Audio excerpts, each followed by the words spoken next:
Hello, my little ship heads. Welcome back to Ship Talk, where I talk about crime, oddities, and general weirdness in the world of supply chain. This week, let's talk about a ghost ship.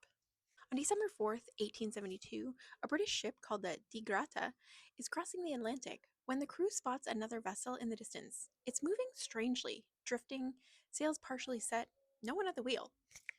They pull alongside and board her. The ship is called the Mary Celeste, and there's not a single person on board.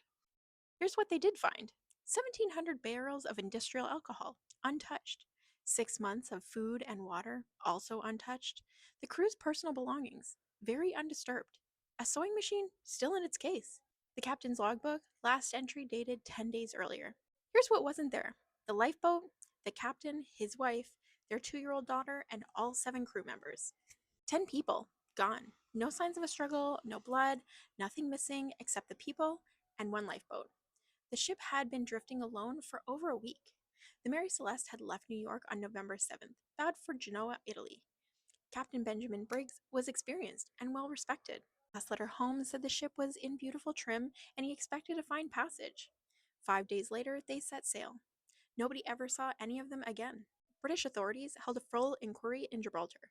They investigated mutiny, piracy, murder, insurance fraud, everything. They found no evidence of any of it. So the case was never solved. Their official conclusion was, essentially, unknown circumstances.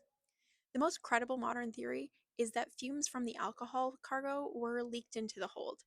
The captain, fearing an explosion, ordered everyone onto the lifeboat and tethered it to the ship so they could watch from a safe distance and come back once the danger had passed.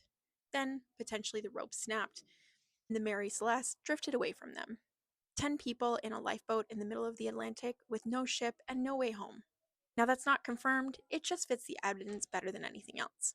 And then, because this ship has to have a full story, in 1885, her final captain deliberately sailed her into the reef in Haiti as part of an insurance fraud scheme. The ship, however, refused to sink properly. The fraud was discovered, and she was just left there on the reef to fall apart. Some ships are just cursed from start to finish. Anyway, that's your story for the week.